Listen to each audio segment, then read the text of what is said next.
ನಮಸ್ಕಾರ. ವಿಶ್ವವಾಣಿ ಟಿವಿ ಸ್ಪೆಷಲ್ಗೆ ಸ್ವಾಗತ. ಜೂನ್ 26ರಿಂದ ಒಡಿಶಾದಲ್ಲಿ ಜಗನ್ನಾಥ ರಥಯಾತ್ರೆ ಆರಂಭವಾಗಲಿದೆ. ಈ ರಥಯಾತ್ರೆಗೆ ಪುರಿಯಲ್ಲಿ ಸಿದ್ಧತೆಗಳು ಕೂಡ ಅಂತಿಮ ಹಂತದಲ್ಲಿ ನಡೀತಾ ಇವೆ. 10 ದಿನಗಳ ಕಾಲ ನಡೀತಾ ಇರುವಂತಹ ಈ ಜಗನ್ನಾಥ ದೇವರ ರಥಯಾತ್ರೆಯಲ್ಲಿ ಭಾಗವಹಿಸಲು ಭಕ್ತರು ದೇಶದ ಮೂಲೆ ಮೂಲೆಗಳಿಂದ ಮಾತ್ರವಲ್ಲದೆ ವಿದೇಶಗಳಿಂದಲೂ ಕೂಡ ಬರ್ತಾರೆ. ಜಗನ್ನಾಥ ರಥಯಾತ್ರೆಯಲ್ಲಿ ಭಾಗವಹಿಸುವುದರಿಂದ 100 ಯಾಗಗಳನ್ನು ಮಾಡಿದಷ್ಟು ಫಲಿತಾಂಶ ಸಿಗುತ್ತದೆ ಎಂಬುದು ಧಾರ್ಮಿಕ ನಂಬಿಕೆ. ಆದರೆ ಅವಿವಾಹಿತ ಜೋಡಿಗಳಿಗೆ ಮಾತ್ರ ಈ ದೇವಾಲಯಕ್ಕೆ ಪ್ರವೇಶವನ್ನು ನಿಷೇಧಿಸಿದೆ ಎಂಬುದು ಮತ್ತೊಂದು ನಿಗೂಢ ಸಂಗತಿ. ಈ ನಿಷೇಧದ ಹಿಂದಿನ ಒಂದು ಪೌರಾಣಿಕ ಕಥೆ ಮತ್ತು ರಥಯಾತ್ರೆಯು ಇಡೀ ದೇಶದಲ್ಲೇ ಅತ್ಯಂತ ಸುಪ್ರಸಿದ್ಧಿಯಾಗಿದ್ದು ಹೇಗೆ ಎಲ್ಲವನ್ನು ಕೂಡ ಹೇಳ್ತೀವಿ. ಇದೇ ಹೊತ್ತಿನ ವಿಶೇಷ, ಅದ್ಭುತ ವಿಸ್ಮಯ ಪುರಿ ರಥಯಾತ್ರೆ. ನಾನು ವೀರೇಶ್ ಶಿವಾನಂದ್ ಅಂಬಿ.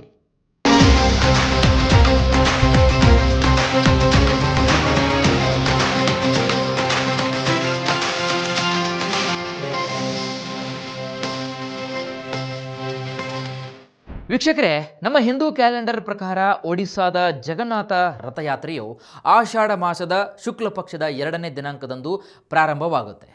ಅದರಂತೆ ಈ ವರ್ಷ ಜೂನ್ 26, 2025ರಂದು ಮಧ್ಯಾಹ್ನ 1:25ರಿಂದ ಪ್ರಾರಂಭವಾಗುತ್ತೆ.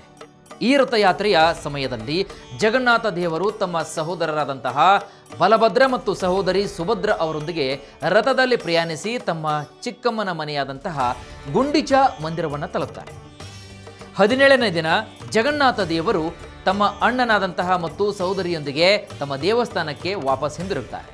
ಅಂದರೆ ಜಗನ್ನಾಥ ರಥಯಾತ್ರೆಯು ಜುಲೈ 5ಕ್ಕೆ ಮುಕ್ತಾಯವಾಗುತ್ತೆ. ವೀಕ್ಷಕರೇ, ಜಗನ್ನಾಥ ರಥಯಾತ್ರೆಯು ಎಷ್ಟು ಪ್ರಸಿದ್ಧವೋ ಈ ಜಗನ್ನಾಥ ದೇವಾಲಯ ಕೂಡ ಅಷ್ಟೇ ಕುತೂಹಲಕಾರಿಯಾಗಿದೆ. ಪುರಿ ದೇವಾಲಯಕ್ಕೆ ಸಂಬಂಧಿಸಿದಂತೆ ಹಲವು ಬಗೆಹರಿಯಾದಂತಹ ಕೆಲವೊಂದಷ್ಟು ರಹಸ್ಯಗಳು ಕೂಡ ಇನ್ನೂ ಇವೆ.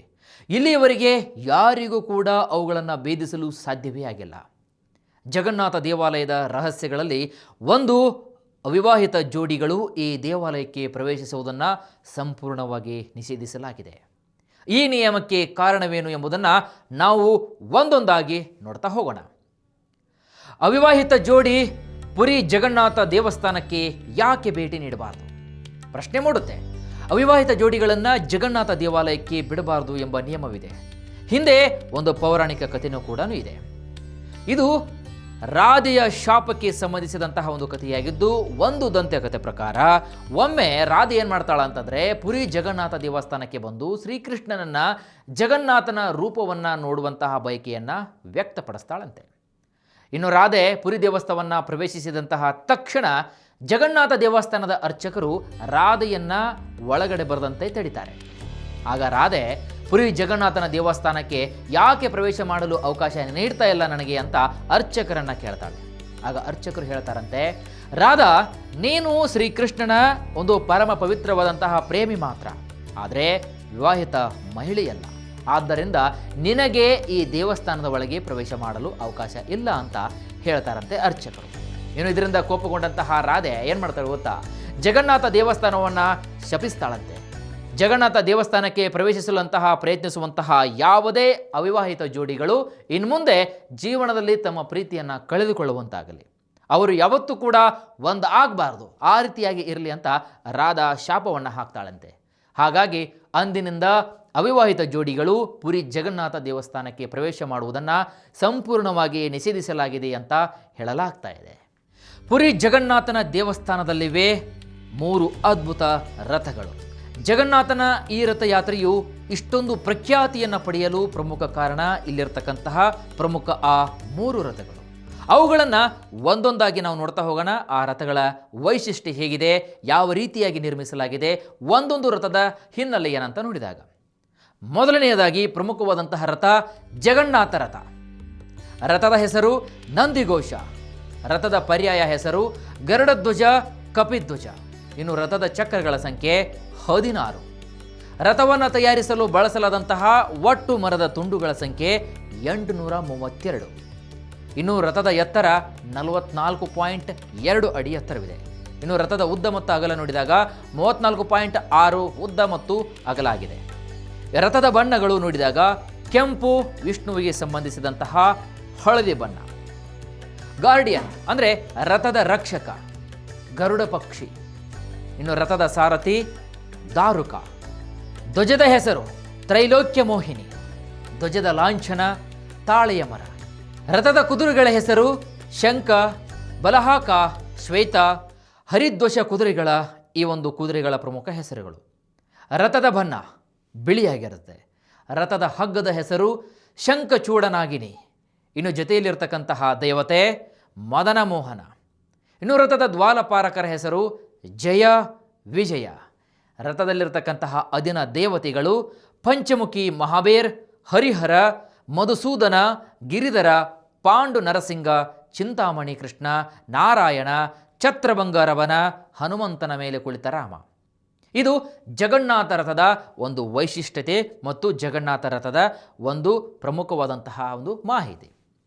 ಇನ್ನು ಅದೇ ರೀತಿಯಾಗಿ ವೀಕ್ಷಕರೇ, ಬಲಭದ್ರ ರಥದ ನಾವು ವೈಶಿಷ್ಟ್ಯತೆಯನ್ನು ನೋಡಿದಾಗ ರಥದ ಹೆಸರು ವಾಸುದೇವ. ರಥದ ಪರ್ಯಾಯ ಹೆಸರು ಲಂಗಲ ಧ್ವಜ. ಇನ್ನು ಜೊತೆಯಲ್ಲಿರ್ತಕ್ಕಂತಹ ದೇವತೆಗಳು ರಾಮಕೃಷ್ಣ. ರಥದ ಸಾರಥಿ ಮಟಲಿ. ರಥದ ಹಗ್ಗದ ಹೆಸರು ಬಾಸುಕಿ ನಾಗ. ರಥದ ದ್ವಾರಪಾಲಕರ ಹೆಸರು ನಂದ, ಸುನಂದ. ಇನ್ನು ರಥದ ಧ್ವಜದ ಲಾಂಛನ ತಾಳೆ ಮರ. ರಥದ ಹೆಸರು ತಾಲಧ್ವಜ. ರಥದ ಕುದುರೆಗಳ ಹೆಸರು ಟಿಬ್ರ, ಘೋರ, ದೀರ್ಘ ಶರ್ಮ, ಸ್ವರ್ಣನವ ಅಧೀನ ದೇವತೆಗಳು. ಇನ್ನು ಇದರ ಅಧೀನ ದೇವತೆಗಳಂತ ನೋಡಿದಾಗ ಗಣೇಶ, ಕಾರ್ತಿಕೇಯ, ಸರ್ವಮಂಗಳ, ಪ್ರಲಂಬರಿ ಅಂದರೆ ಬಲರಾಮ, ಹಲಾಯುಧ ಬಲರಾಮ, ಮೃತ್ಯುಂಜಯ ಅಂದರೆ ಶಿವ, ನಾಥಮಂವರ ಅಂದರೆ ಶಿವ, ಹಾಗೂ ಮುಕ್ತೇಶ್ವರ, ಶೇಷದೇವ. ರಥದ ಬಣ್ಣಗಳು ಅಂತ ನೋಡಿದಾಗ ರಥದ ಬಣ್ಣ ಕೆಂಪು, ನೀಲಿ ಹಾಗೂ ಹಸಿರು. ರಥದ ಕುದುರೆಗಳ ಬಣ್ಣ ಕಪ್ಪು. ರಥದ ಧ್ವಜದ ಹೆಸರು ಉನ್ನಾನಿ. ಬಲಭದ್ರ ರಥಕ್ಕೆ ಬಳಸಲಾದಂತಹ ಒಟ್ಟು ಮರದ ತುಂಡುಗಳ ಸಂಖ್ಯೆ 763 ಮರದ ತುಂಡುಗಳನ್ನು ಈ ರಥಕ್ಕೆ ಬಳಸಿದ್ದಾರೆ. ಇನ್ನು ರಥದ ಎತ್ತರವನ್ನು ನೋಡಿದಾಗ 43.3 ಅಡಿ ರಥದ ಎತ್ತರವಿದೆ. ಇನ್ನು ಇದರ ಉದ್ದ ಮತ್ತು ಅಗಲ ನೋಡಿದಾಗ 33 × 33 ಉದ್ದ ಮತ್ತು ಅಗಲವಾಗಿದೆ. ಇನ್ನು ರಥದ ಚಕ್ರಗಳ ಸಂಖ್ಯೆ 14 ಚಕ್ರಗಳಿಂದ ಕೂಡಿದೆ. ಇದು ಬಲಭದ್ರ ರಥದ ವಿಶೇಷವಾದಂತಹ ಒಂದು ವೈಶಿಷ್ಟ್ಯತೆ ಹಾಗೂ ಅದರ ಒಂದು ಲಕ್ಷಣ. ಮೂರನೆಯದಾಗಿ ವೀಕ್ಷಕರೇ, ಸುಭದ್ರ ರಥ. ಸುಭದ್ರ ರಥದ ಹೆಸರು ದರ್ಪದಲನ. ರಥದ ಪರ್ಯಾಯ ಹೆಸರು ದೇವದಳನ, ಪದ್ಮಜ. ಜೊತೆಯಲ್ಲಿರ್ತಕ್ಕಂತಹ ದೇವತೆ ಸುದರ್ಶನ. ಇನ್ನು ಸಾರಥಿ ಹೆಸರು ಅರ್ಜುನ. ರಥದ ಹಗ್ಗದ ಹೆಸರು ಸ್ವರ್ಣಚೂಡ ನಾಗಿನಿ. ಇನ್ನು ರಥದ ದ್ವಾರಪಾಲಕರು ಗಂಗಾ ಮತ್ತು ಜಮುನಾ. ರಥದ ಧ್ವಜದಲ್ಲಿರ್ತಕ್ಕಂತಹ ಲಾಂಛನ ತಾಳೆ ಮರ. ರಥದ ಕುದುರೆಗಳ ಹೆಸರು ರೋಚಿಕ, ಮೋಚಿಕ, ಜಿತ, ಅಪರಾಜಿತ. ಅಧೀನ ದೇವತೆಗಳು ಅಂತ ನೋಡಿದಾಗ ಚಂಡಿ, ಚಾಮುಂಡ, ಉಗ್ರತಾರ, ಬಾಣದುರ್ಗ ಅಂದರೆ ದುರ್ಗ, ಶೂಲಿದುರ್ಗ, ವಾರಾಹಿ, ಶ್ಯಾಮಕಳಿ, ಮಂಗಳ ಮತ್ತು ವಿಮಲ. ಇನ್ನು ರಥದ ಬಣ್ಣಗಳು ಕೆಂಪು ಮತ್ತು ಕಪ್ಪು ಬಣ್ಣದಿಂದ ಕೂಡಿರುತ್ತೆ. ರಥದ ಕುದುರೆಗಳ ಬಣ್ಣ ಕೆಂಪಾಗಿರುತ್ತೆ. ಇನ್ನು ರಥದ ಧ್ವಜದ ಹೆಸರು ನಾದಾಂಬಿಕಾ. ಇನ್ನು ಸುಭದ್ರ ರಥಕ್ಕೆ ಬಳಸಲಾದಂತಹ ಒಟ್ಟು ಮರದ ತುಂಡುಗಳ ಸಂಖ್ಯೆ ಒಟ್ಟು 593. ಸುಭದ್ರ ರಥದ ಒಂದು ಎತ್ತರ ಅಂತ ನೋಡಿದಾಗ ನಾವು 42.3 ಅಡಿ ಎತ್ತರವಾಗಿದೆ. ಇನ್ನು ಈ ರಥದ ಉದ್ದ ಮತ್ತು ಅಗಲ ನೋಡಿದಾಗ 31.6 ಅಡಿ ಉದ್ದ ಮತ್ತು ಅಗಲವಾಗಿದೆ. ಇನ್ನು ಈ ರಥದ ಚಕ್ರಗಳ ಸಂಖ್ಯೆ 12. ಈ ರೀತಿಯಾಗಿ ಪುರಿ ಜಗನ್ನಾಥನ ಪ್ರಮುಖ 3 ರಥಗಳು ಒಂದೊಂದು ಕೂಡ ತನ್ನದೇ ಆದಂತಹ ಒಂದೊಂದು ವೈಶಿಷ್ಟ್ಯತೆ, ಮಹತ್ವ ಹಾಗೂ ಲಕ್ಷಣಗಳನ್ನು ಹೊಂದಿದೆ. ಜಗನ್ನಾಥ ರಥಯಾತ್ರೆಯ ಇತಿಹಾಸವನ್ನು ನಾವು ನೋಡ್ತಾ ಹೋದರೆ ವೀಕ್ಷಕರೇ, ಪುರಿ ಜಗನ್ನಾಥ ರಥಯಾತ್ರೆಯು ಭಾರತದಲ್ಲಿ ಆಚರಿಸಲಾಗ್ತಕ್ಕಂತಹ ಒಂದು ಅದ್ದೂರಿ ಹಿಂದೂ ಉತ್ಸವಗಳಲ್ಲಿ ಒಂದಾಗಿದೆ. ಶತಶತಮಾನಗಳ ಹಿಂದಿನಿಂದ ಹುಟ್ಟಿಕೊಂಡಿರ್ತಕ್ಕಂತಹ ಈ ವಾರ್ಷಿಕ ಒಂದು ಮೆರವಣಿಗೆಯ ದೇಶದ ಮೂಲೆ ಮೂಲೆಗಳಿಂದ ಮತ್ತು ಅದರ ಆಚೆಗಿನ ಲಕ್ಷಾಂತರ ಭಕ್ತರನ್ನು ಆಕರ್ಷಣೆ ಮಾಡುತ್ತೆ. ಪುರಿ ಜಗನ್ನಾಥ ದೇವಾಲಯದ ಇತಿಹಾಸವು ಪ್ರಾಚೀನ ಕಾಲದಿಂದಲೂ ಕೂಡ ಮತ್ತು ಹಿಂದೂ ಪುರಾಣ ಮತ್ತು ದಂತಕಥೆಗಳಲ್ಲಿ ಅತ್ಯಂತ ಆಳವಾಗಿ ಬೇರೂರಿದೆ. ಈ ದೇವಾಲಯವು ವಿಷ್ಣುವಿನ ಒಂದು ರೂಪವಾದಂತಹ ಜಗನ್ನಾಥನಿಗೆ ಸಮರ್ಪಿತವಾಗಿದೆಯಂತೂ ಇದು ಭಾರತದ ಪೂರ್ವ ಕರಾವಳಿಯಲ್ಲಿರತಕ್ಕಂತಹ ಒಡಿಶಾದ ಪುರಿಯಲ್ಲಿದೆ. ಪುರಾಣಗಳ ಪ್ರಕಾರ ಮೂಲ ದೇವಾಲಯವನ್ನು ರಾಜ ಇಂದ್ರದ್ಯುಮ್ನ ನಿರ್ಮಿಸಿದಂತೆ. ಇನ್ನು ದೇವಾಲಯದ ನಿರ್ಮಾಣವು ದ್ವಾಪಾರ ಯುಗದಲ್ಲಿ ನಡೆದಿದೆ ಎಂಬುದು ಕೂಡ ನಂಬಲಾಗಿದೆ. ಆದಾಗ್ಯೂ ಕೂಡ ನಿಖರವಾದಂತಹ ಸ್ಥಾಪನೆಯ ದಿನಾಂಕವು ಇತಿಹಾಸಕಾರರಲ್ಲಿ ಸ್ವಲ್ಪ ಚರ್ಚೆಯ ವಿಷಯವಾಗಿಯೇ ಉಳಿದುಕೊಂಡಿದೆ. ಶತಶತಮಾನಗಳಿಂದಲೂ ಕೂಡ ವಿವಿಧ ಆಡಳಿತಗಾರರು ಮತ್ತು ರಾಜವಂಶಗಳ ಪದ್ಧತಿಗಳ ಅಡಿಯಲ್ಲಿ ಈ ದೇವಾಲಯವು ವಿವಿಧ ನವೀಕರಣ ಮತ್ತು ಪುನರ್ ನಿರ್ಮಾಣಗಳಿಗೆ ಒಳಗಾಗುತ್ತೆ. ವಾಸ್ತುಶಿಲ್ಪದ ಅತ್ಯದ್ಭುತವಾಗಿ ವಿಕಸನಗೊಳ್ಳುತ್ತೆ. ದೇವಾಲಯದ ವಾಸ್ತುಶಿಲ್ಪವು ಕಳಿಂಗ ಶೈಲಿಯನ್ನು ಕೂಡ ಪ್ರತಿಬಿಂಬಿಸುತ್ತೆ. ಇದು ಅದರ ಎತ್ತರದ ಗೋಪುರಗಳು, ಸಂಕೀರ್ಣ ಕೆತ್ತನೆಗಳು ಮತ್ತು ಕಲ್ಲಿನ ವ್ಯಾಪಕ ಬಳಕೆಯಿಂದ ನಿರೂಪಿಸಲ್ಪಟ್ಟಿದೆ. ಈ ದೇವಾಲಯವನ್ನು ಭಾರತದ ಅತ್ಯಂತ ಪರಮ ಪವಿತ್ರ ದೇವಾಲಯಗಳಿಗೆ ಒಂದೊಂದಂತ ಇಲ್ಲಿ ಪರಿಗಣಿಸಲಾಗಿದೆ ಮತ್ತು ಪ್ರಪಂಚದಾದ್ಯಂತ ಭಕ್ತರನ್ನು ಇದು ತನ್ನತ್ತ ಆಕರ್ಷಣೆ ಮಾಡ್ತಾ ಇದೆ. ಇನ್ನು ವೀಕ್ಷಕರೇ, ಈ ದೇವಾಲಯವು ಹಿಂದೂಗಳಿಗೆ ಅಪಾರ ಧಾರ್ಮಿಕ ಮಹತ್ವವನ್ನು ಹೊಂದಿದೆ. ಇದು ಭಕ್ತರಿಗೆ 4 ಪ್ರಮುಖ ಯಾತ್ರಾ ಸ್ಥಳಗಳಲ್ಲಿ ಒಂದಾಗಿದೆ. ಉಳಿದ 3 ಸ್ಥಳಗಳಂತ ನೋಡಿದಾಗ ಉತ್ತರದಲ್ಲಿ ಬದ್ರಿನಾಥ, ಪಶ್ಚಿಮದಲ್ಲಿ ದ್ವಾರಕಾ ಮತ್ತು ರಾಮೇಶ್ವರಂ ಪ್ರಮುಖ ಸ್ಥಳಗಳಾಗಿವೆ. ಪುರಿ ಜಗನ್ನಾಥ ದೇವಾಲಯವು ಜಗನ್ನಾಥ ಭಕ್ತರೊಂದಿಗೆ ಅತ್ಯಂತ ನಿಕಟ ಸಂಬಂಧವನ್ನು ಹೊಂದಿದೆ. ಇದು ಜಗನ್ನಾಥ ಮತ್ತು ಅವರ ಸಹೋದರರಾದಂತಹ ಬಲಭದ್ರ ಮತ್ತು ಸಹೋದರಿ ದೇವಿಯಾದಂತಹ ಸುಭದ್ರ ದೇವಿ ಅವರ ಮೇಲಿನ ಭಕ್ತಿಗೆ ಒಂದು ಮಹತ್ವದ ಕೊಡುಗೆಯನ್ನು ನೀಡುತ್ತೆ. ಇನ್ನು ಕಾಲಾನಂತರದಲ್ಲಿ ಇದು ವೈಷ್ಣವ ಧರ್ಮದೊಂದಿಗೆ ಅಂದರೆ ವಿಷ್ಣುವಿನ ಆರಾಧನೆಗೆ ವಿಲೀನಗೊಳ್ಳುತ್ತೆ. ಈ ದೇವಾಲಯ ಮತ್ತು ಅದರ ಆಚರಣೆಗಳು ವಿಶಿಷ್ಟ ಪದ್ಧತಿಗಳು ಮತ್ತು ಆಚರಣೆಗಳೊಂದಿಗೆ ಅತ್ಯಂತ ಆಳವಾಗಿ ಹೆಣೆದುಕೊಂಡಿವೆ ಇಲ್ಲಿನ ಆಚರಣೆಗಳು ಅಂತ ಹೇಳಲಾಗ್ತಾ ಇದೆ. ಇನ್ನು ಅತ್ಯಂತ ಗಮನಾರ್ಹವಾದಂತಹ ಘಟನೆಗಳಲ್ಲಿ ರಥಯಾತ್ರೆ ಕೂಡ ಒಂದು. ಇದು ದೇವತೆಗಳ ವಾರ್ಷಿಕ ರಥದ ಒಂದು ಪ್ರಮುಖ ಮೆರವಣಿಗೆಯಾಗಿದೆ. ಈ ಭವ್ಯ ಹಬ್ಬವನ್ನು ಶತಶತಮಾನಗಳಿಂದ ಆಚರಿಸಲಾಗ್ತಾ ಇದ್ದು ಸಾಕಷ್ಟು ಹೆಸರುವಾಸಿಯಾಗಿದೆ. ಕಾರಣ ಇತಿಹಾಸದುದ್ದಕ್ಕೂ ಕೂಡ ದೇವಾಲಯವು ಸವಾಲುಗಳು ಮತ್ತು ಆಕ್ರಮಣಗಳನ್ನು ಎದುರಿಸಿದೆ. ಇದನ್ನು 16ನೇ ಶತಮಾನದಲ್ಲಿ ಒಬ್ಬ ಮುಸ್ಲಿಂ ಆಡಳಿತಗಾರ ಆಕ್ರಮಿಸಿಕೊಳ್ತಾರೆ. ನಂತರ ರಾಜ ಗಜಪತಿ ಪ್ರತಾಪರುದ್ರ ದೇವನು ಇದನ್ನು ಮತ್ತೆ ವಾಪಸ್ ಪಡಿಸಿಕೊಂಡು ಇದನ್ನು ಪುನರ್ ನಿರ್ಮಾಣಗೊಳಿಸ್ತಾನೆ. ಹಾಗಾದರೆ ವೀಕ್ಷಕರೇ, ಈ ಜಗನ್ನಾಥ ರಥಯಾತ್ರೆಯ ಮಹತ್ವದ ಬಗ್ಗೆ ನಾವು ನೋಡೋದಾದರೆ, ಪುರಿ ಜಗನ್ನಾಥ ರಥಯಾತ್ರೆಯು ಭಾರತದ ಒಡಿಸ್ಸಾದ ಪುರಿಯಲ್ಲಿ ಆಚರಿಸಲಾಗ್ತಕ್ಕಂತಹ ಒಂದು ಪ್ರಮುಖ ಹಬ್ಬವಾಗಿದೆ. ಅದರಲ್ಲೂ ಕೂಡ ಹಿಂದೂ ಹಬ್ಬವಾಗಿದೆ. ಇದು ಭಗವಾನ್ ಜಗನ್ನಾಥ, ಭಗವಾನ್ ಬಲಭದ್ರ ಮತ್ತು ದೇವಿ ಸುಭದ್ರ ಅವರಿಗೆ ಸಮರ್ಪಿತವಾಗಿದೆ. ಈ ಹಬ್ಬವು ವಾರ್ಷಿಕವಾಗಿ ಆಷಾಢ ಮಾಸದಲ್ಲಿ ಅಂದರೆ ಜೂನ್ ಮತ್ತು ಜುಲೈ ತಿಂಗಳಲ್ಲಿ ನಡೆಯುತ್ತೆ.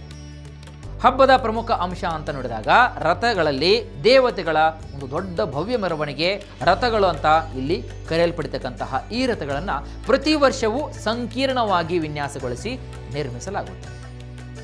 ನಂದಿಘೋಷ ಅಂತ ಕರೆಯಲ್ಪಡ್ತಕ್ಕಂತಹ ಜಗನ್ನಾಥನ ರಥವು 44 ಅಡಿ ಎತ್ತರದಲ್ಲಿದೆ.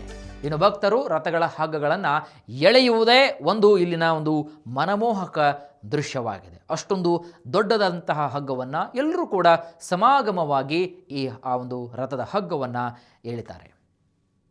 ಹಾಗಾದರೆ ಜಗನ್ನಾಥ ಈ ರಥಯಾತ್ರೆಗೆ ಹಾಜರಾಗಲು ಪುರಿಗೆ ತಲುಪುವುದು ಹೇಗೆ ಅಂತ ನಾವು ನೋಡಿದಾಗ, ಮೊದಲನೆಯದಾಗಿ ವಾಯು ಸಾರಿಗೆ ಅಂದರೆ ವಿಮಾನಗಳ ಮುಖಾಂತರ ಯಾರಾದರೂ ಪ್ರಯಾಣವನ್ನು ಮಾಡ್ತಿದ್ರೆ ವಾಯು ಸಾರಿಗೆ ಮೂಲಕ ಬರುವವರು ಪುರಿಗೆ ಹತ್ತಿರದಂತಹ ಒಂದು ವಿಮಾನ ನಿಲ್ದಾಣವೆಂದರೆ ಭುವನೇಶ್ವರದಲ್ಲಿರ್ತಕ್ಕಂತಹ ಬಿಜು ಪಟ್ನಾಯಕ್ ಅಂತಾರಾಷ್ಟ್ರೀಯ ವಿಮಾನ ನಿಲ್ದಾಣ.